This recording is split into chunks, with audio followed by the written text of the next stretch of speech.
Welcome to Authors Revealed. I'm Becky Anderson. I'm so excited. One of my favorite books that's come out this summer is called The Book of Unknown Americans by Cristina Henrquez. You have to read this. You will absolutely love it.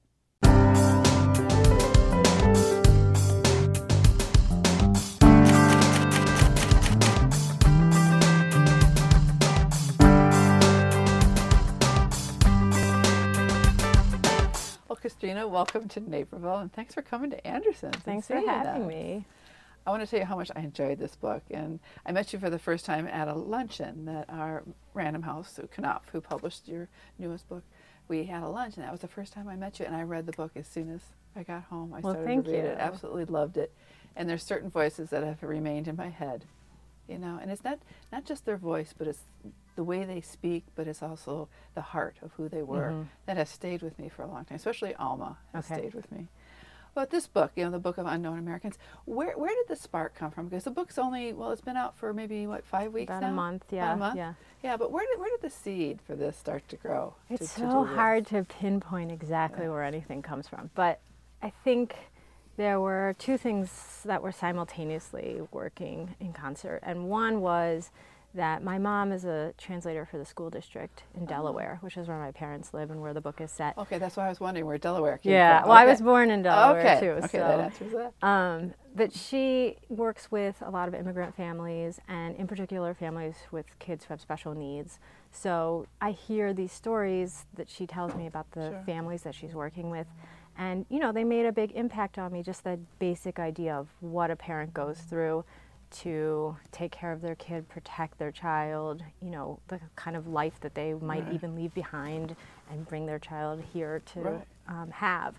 So that was one of the things. And then the other thing is that my dad is an immigrant. So he came from Panama to the United States in the early 70s. And he came to study chemical engineering at the University of Delaware. And he thought he would go back, and he ended up staying, and he's been here for 40 years or so now. Yeah, right. So I kind of wanted to be able to tell, I mean, not exactly his story, but stories like his, you know, and give voice to the immigrant experience and what it was like, and what I've witnessed growing up, you know, being close with my dad. So, well, you know, this book is so perfect for what's going on right now. That everyone, well, I think when I first saw you a few months ago, but what's happening with all the kids coming from Central America now into the United States, this book and what it says and the understanding we need from books like this is so important now. That's what I'm hoping. I mean, even on the car, on the way over here today, I was listening to NPR, and there were, you know, at least 2 news stories just in the half hour that I was in the car that were about all these unaccompanied minors and the surge that's happening right now from Central America. And I think, you know, on the one hand, there's a political context to everything, and there's a political solution, but there's a moral imperative behind it too. And I think just as individuals, one of the things that we can try to do is to understand these people and what they're going through, just like, you know, on a human level. And so that's what I was hoping to do with the book. I mean, not to be political or heavy-handed, but just to present these ordinary stories and to show people that, you know, like, we're all connected. Right. So. And the thing is, what people forget, whether their parents were immigrants or their grandparents or maybe a generation, several generations ago, we've all been through this experience. And the problem is those histories need to be repeated to every generation so we understand the immigrant experience better. For those of us who are more detached from it. Yeah, I think that's true. I mean, it's a story that keeps repeating different groups, but it's the same story over and over again. Yeah. So Maribel, who the girl, she's 15 years old, and she's had an accident in Mexico because her father owns a, you know, they do pretty well. He has a construction company, and she's injured. She falls from a ladder on the job site, and she's had brain damage. So they're bringing her to the United States. So that was some of the stuff that your mom has been seeing, is working with special needs children. Yeah, I mean, it was like, it was not any particular story. It was more just that amalgamation of, you know, what parents go through, you know. And what you'll do to leave everything behind to do something for your child. So the book's been out about 5 weeks, and it's gotten some really brilliant reviews. And you've had some incredible authors give blurbs about this book. They really care about this book. But how has it been from other readers who have read, your two previous books and maybe some of your other journal writing and everything? How are the reactions coming in for this? I mean, I've gotten a lot of positive response. I have to say I was a little nervous publishing the book in some ways because I felt like it was a hot button issue just to talk about immigration at all. And I was a little bit nervous about how it would be received by some people. But overwhelmingly, the response has been so positive that, it's like I've been on tour for about 5 weeks, and everywhere I go, there's somebody who comes up who says how much the book meant to them. There was a girl who was crying in the audience the other day, which was like incredibly moving to think that something you wrote could do that, have that effect on somebody. And the highest compliment that I've gotten so far is that somebody who I don't know, who lives in Delaware and read the book, said that when she was driving down Kirkwood Highway, which is where the characters live, after she had read the book and she saw people waiting at a bus stop, and she thought of them differently. She looked at them and thought, they all have a story, and I wonder what their story is. And to me, that's like the highest compliment I could have gotten. But what power this book has to give people, to change mindsets about so much. Yeah. I mean, it's like, it's not something you go into No, writing thinking like, I hope that I will do this. Yeah, but right. yeah, it's been a very nice, thing kidding. to happen now. But the book's told from multiple voices, and most of it's told mostly from Alma, and then another family in the same building where they live, and the son, and his name is Mayor Toro, and it's told from their perspective, and then several other characters. Right. How did you channel these different voices, and also the half dozen or more other voices that are told of people in the building, these different immigrants from different countries all over the place, from Panama, Venezuela, Puerto Rico, all these different places, but they all speak the same language, but they all bring such different stories to where they live and their experiences, even from their own countries, even the histories of their own countries and their experiences. I worked really hard on that. On the one hand, I have this weird thing that, makes me sound a little bit crazy, but I hear these voices in my head, in some ways.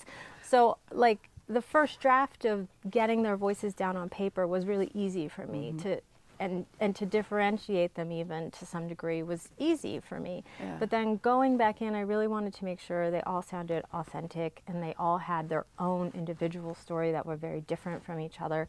So I fine-tuned a lot of things, and I researched each country that the character is coming from. I researched, the histories, the colloquialisms, the customs, so that I could funnel all of that in a little bit. But, I mean, that was a really fun part of it. There's 11 narrators, and, it's like... it's like, I don't know how you kept it straight, or making sure especially when you went back to Alma or Mayor's, well, I'll tell you the secret about that. I had 2 files going in Microsoft Word. Okay. One was the file that was Mayor and Alma, who are the 2 main narrators, and that the main arc and the plot of the story happens all within their voices. Yeah. So I had them on the one hand, so I could follow that thread. Right. And then all the other voices were in a separate file. And later, after I finished writing everything, I went back and slotted them all in. If that makes sense. Wow. Yeah. No, it totally does. But it was brilliant how you did this, because it was, like you said, the overarching story from the two main characters, but all the other people added so much. Yeah.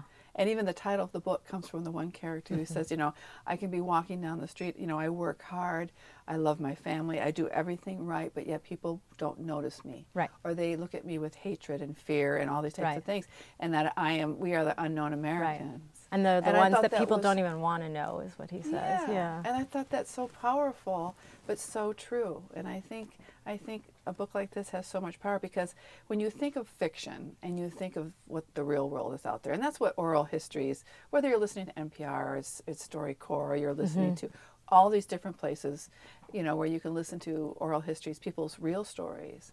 But what to me fiction does in this kind of fictional oral story is that it really fills in the voids that we need between the facts, and it corrects the misinformation that's out there. Well, that's a very nice compliment. Yeah. Thank you. And that's where I thought this book really has so much. But the story, and it's so much more, because the story is so much about young love, between this 15-year-old girl who's had some brain damage, and you know they don't see her reacting emotionally and things, you know, things. But then this boy who his father's kind of dismissed him, you know, but yet he kind of sees himself in a better light when he's with this girl. Which Mayor is the 16-year-old boy who was born in Panama. He's grown up his whole life in the United States, and he. I think, he's a disappointment to his father, but also the kids at school make fun of him. And he's just kind of an outcast in his own ways, and he can never kind of get a foothold on the world. And every year he says at school that he thinks it's going to be different, and every year it's just the same. And then he meets Maribel, and initially he's just attracted to her because she's a really beautiful girl. And so then he realizes that she has this other thing going on, which is this brain injury, and he's not sure at first if you know, like he can deal with that. But he ends up finding, I think, some commonality in her, and he sees something of himself, and they have this sort of mutual understanding of each other that's kind of unexpected. But I always love a love story. So, that was wonderful. But it's also, you know, the love story between, you know, Alma and her husband, you know, and what they've left everything in Mexico to come, so she can be in a special school and that sort of thing. But also, you know, parent and child, you know, but so many different types of love. But it's also a love of homeland. And Alma also expressing all of her, you know, her homesickness, you know. And you just wonder about this because people they leave their homes, they leave so much. There's so much heartbreak.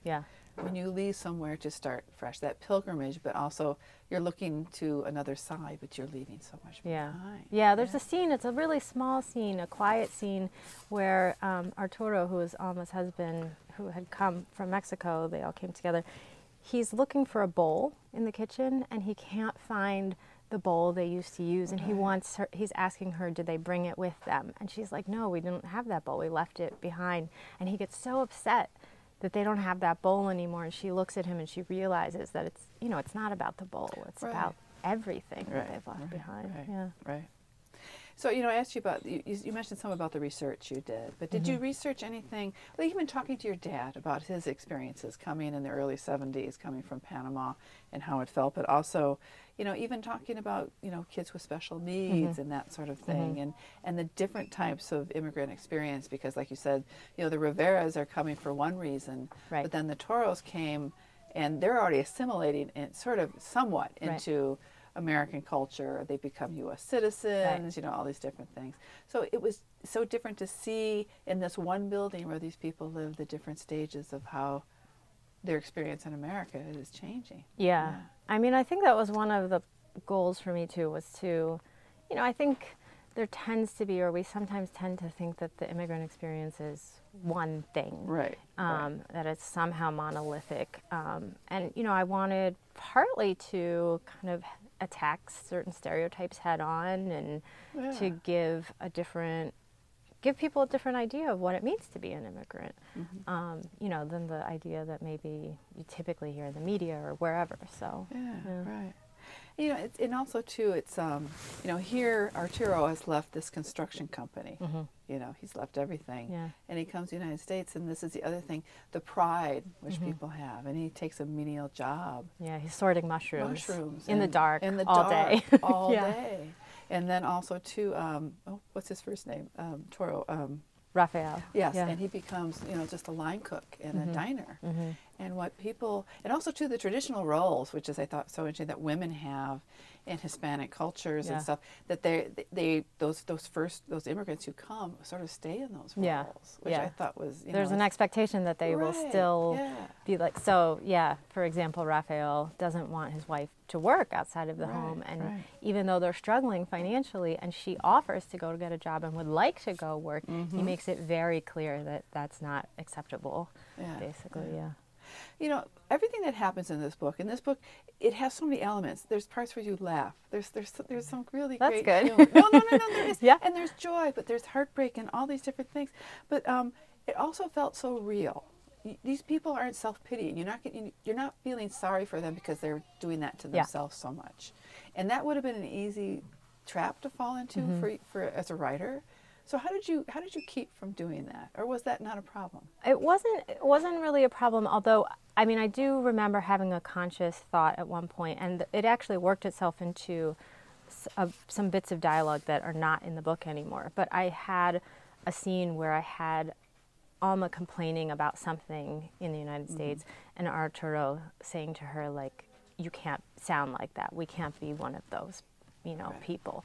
Yeah. We have to be grateful for what we have. So, yeah. You know, I think I read somewhere that you, as a child, I don't know if you still ever go back to Panama. Where Yeah, your dad was from. yeah, we were just there at Thanksgiving. Oh, that's cool. So what is that like, going back to Panama and seeing your dad where he grew up? I mean, do you see a different dad? Oh, yeah. He's Okay, so I'd totally like to different. know. Yeah, He's so really what is that? different. He's much happier, more relaxed, just sort of more, you know, he has that joie de vivre kind of when we're in Panama. I always have this vision of him with like very red cheeks and like smiling, and he does this thing when he laughs really hard where he like snaps his finger. I can't do it, but he'll do it. Yeah. Snaps his finger really loudly. And that's just him in Panama. He gets so happy when he's there. Yeah. But in a way, and I've talked to him about this, there's also a pain that's underneath that still about going back to Panama for him, because he hasn't been there for a very long time. Right. And I think when he goes back, the country keeps changing so much without him. You know, it's sort of like passing him by. My sister actually lived there a few years ago, and she would say things to him like, oh, how do I get to here or here? Or, you know, what's the best place for this? And he was like, I don't know anymore. And I think that's hard for him to have to say. Yeah. But no, I mean, in general, you know, all his family is still there, and we all get together, and you know, wonderful. everyone just like sits around until 11 o'clock at night, and you know, even the kids are up running around, and it's just a totally different atmosphere. And he's always really happy. So is there something we're missing here in what we're trying to assimilate that Hispanic cultures can bring to that joy of living, to family life, to friends and family? Are we missing something? I don't know. I mean, I think, you know, it seems to me generally, like I know when I go to Panama, they leave the door open, and, you know, neighbors come in and out, and you see each other, and there's like that kind of feeling. I've never lived anywhere in the United States where that is true. Yeah. Right. So, you know, there's something to that, I think. But I know also that my dad has been always placed a great emphasis on family and us all doing things together. So now I have a younger brother and a younger sister, I mean, but we're all adults now, you know, we have our own lives. My dad is still the one who's calling everyone and saying, let's have a family vacation, you know, like let's all go get together and do this. And he wouldn't think of having a vacation just with my mom. Like it always has to be with the kids, you know, and I think there's something really nice about that too. And I think that directly comes from his upbringing. Right. You know, I wondered how did you, I know words in English mean something when you're trying to translate, you know, and you know, Alma struggled trying to learn English because she knows she needs English to help her daughter, you know, but was there anything that you couldn't explain in English, because these are all Spanish speaking people? I mean, was there anything in the translation that was lost, or something that was more difficult to do? I don't think so. I mean, I occasionally include Spanish words, and when I do, most of the time it's because I feel like there's some essence that is untranslatable. Like even just saying the word like oye, which is to get someone's attention, and just basically means listen. I mean, that's the literal but to me, if you say in English like listen, it's totally so like lacks all the attitude and all the spice and sass that, like, if you're in Panama and someone is trying to get your attention and they say like oye, like, you know, like that's just a totally different word to me than listen. So I include little things like that if I hear them differently in my head. No, and I love that part of it, to have those bits and pieces. So what is your earliest recollection of wanting to be a writer? How old do you think you were? I was probably in first or second grade when I started, like I was reading Highlights magazine, and I would see the poems in there, and I would have these fantasies of writing my own and getting them published in there. But then I think, you know, I was always just like a good kid who just was trying to get, you know, good grades in everything, and I didn't really realize that I had any natural talent for writing, any more so than math or science or anything until probably high school. So, Yeah. And I know that you had a novella before this, but you wrote a collection of short stories and other things.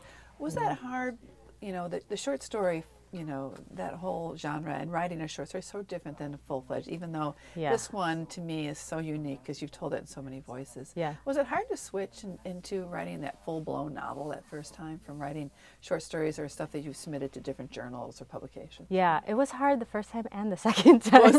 Yeah. Well, it's never I would easy, have thought, I'm sure. I would have thought, but I would have thought after writing, this is my second novel, and I would have thought after writing the first one that maybe I would have learned something useful going into the second one, and it seems like I didn't. I think, what I learned is I think you have to just learn it again every time, because every novel is its own thing, so you never know. But I mean, I love short stories, and short stories, I think for me, are instinctual in the sense that like I kind of can just tell which direction I need to move next, but a novel never feels like that. It always feels like this uphill struggle of like, I have no idea what I'm doing. And I mean, this one took me 5 years to write, and that's probably partly why. There's a lot of trial and error for me involved. Well, if you said it was easy, we'd probably hate you, okay?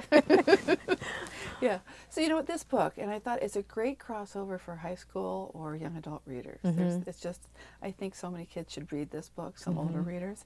And I asked you this before we sat down, but you have to write for young adults or middle readers. You have to. We need this experience or that ability you have to write for that age level. I don't know. I love writing that age group. Like Mayor is 16, Maribel is 15. Oh, that'd be fantastic. I really enjoyed writing those characters. So, I mean, it's something I actually have thought about before. You know, maybe you've lit my fire a little bit more on that one, I though. hope so. I'll light it some more, whatever I have to do, okay? So you went to Northwestern. I did. What was your major? Was it? I studied creative writing. Writing. Yeah, Okay. they have an undergraduate writing program there that you have to apply to get into. Right. Actually, and I applied. The first time I applied, I got rejected.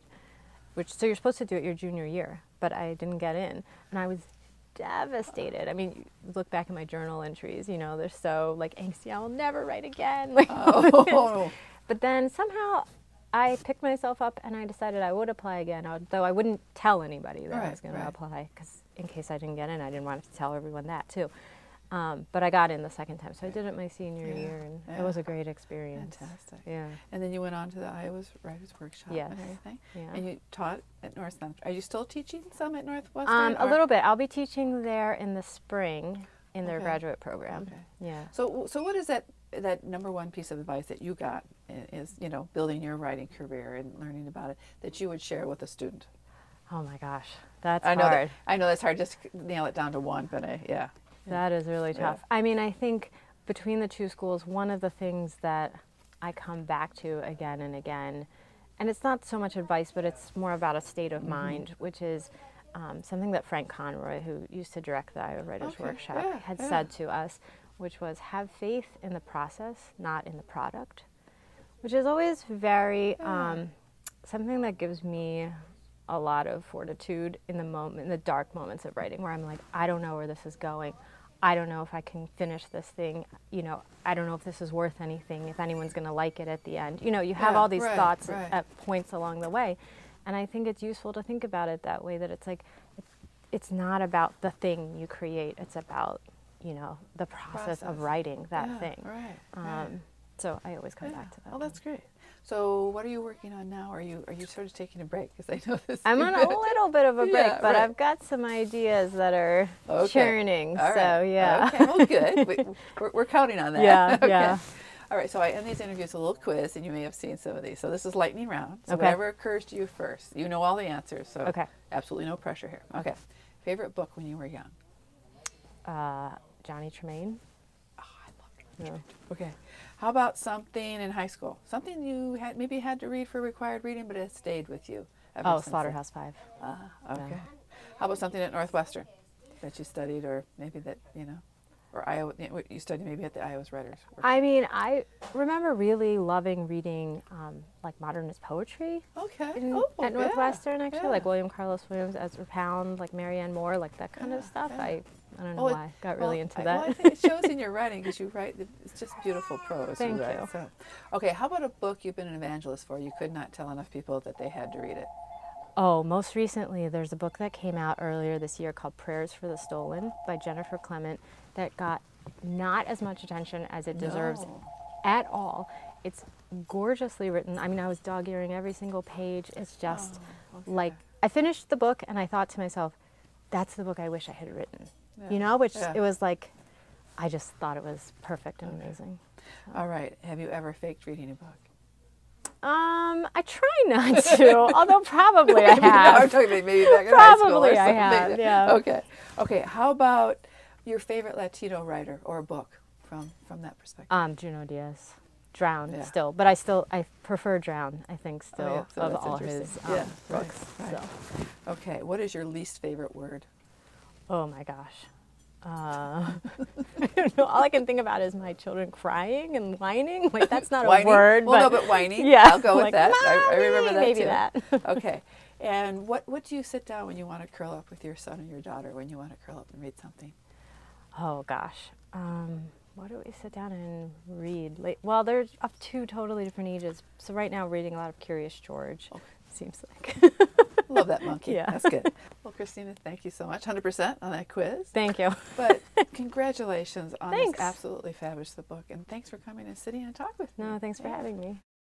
Great conversation with Cristina Henrquez about her new book, The Book of Unknown Americans. You've got to read this. You will understand the immigration experience, but you will laugh, you will cry. It's a must read. Thanks for joining me on Authors Revealed.